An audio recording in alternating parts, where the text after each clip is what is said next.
Hello, my name is Katie Donovan, and I've been asked to record 3 new poems in honour of this year's virtual John Hewitt Summer School. Here goes. Loose Talk. This poem was inspired by a headline that I read in The Guardian. The market for sex dolls is on the rise. Nag, prattle, palaver, he's had enough of loudmouth chatter.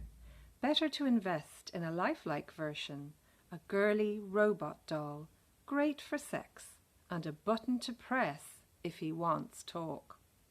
The deluxe model will laugh at his jokes.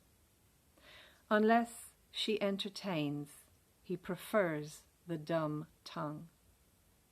I'm with the old wives, it's our tales that get told. Silence is false gold if it swallows up assault, incest, rape, medical mistakes. I'll speak as I wish, roses or toads, with the audacious gossips, no secret safe between our lips. The next poem is called Ishi. Ishi was the last of his tribe, the Californian Yahi. He was discovered by Ursula Le Guin's father, a Californian anthropologist. Ishi actually just means man.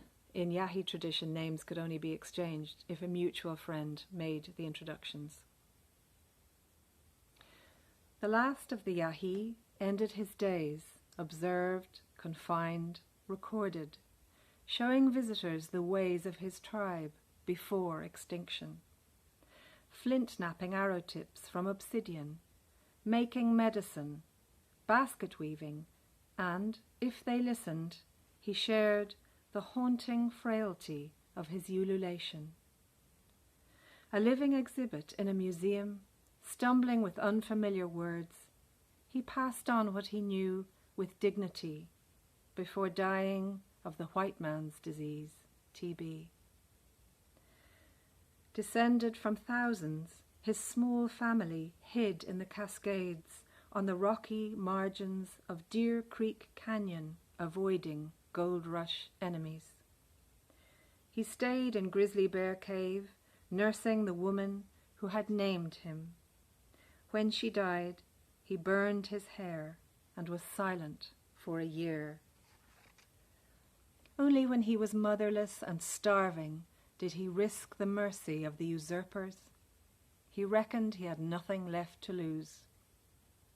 They gave him a shirt and tie, this last of the wild Indians. When he died, they stole his brain. He is remembered as Ishi, the nameless man, witness to the end of names. And the last poem I'll read for you, again with many thanks for the invitation from the John Hewitt Summer School. This poem is called Deluge. It's about a rainy June night and a very wet bee and trying to rescue her. Deluge. I pass, scarcely noticing the raft, a leaf floating in the full bucket beneath the water butt.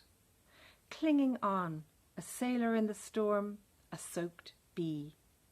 I bring it in, show my daughter this striped survivor of the June showers. Set on our kitchen table, the bee is offered bumble succulents, mock orange, buttercup, the florets of green alkanet. First it dries its fur by combing with hind legs. When the wet is routed, its proboscis delves for nectar. At last the wings are energized to whir, so we venture out. A mild night, getting ready for another downpour. Undaunted, the bee takes flight. We smile, my daughter and I, and turning, find a frilled green moth flirting on a tassel like an acrobat, taking shelter in our light.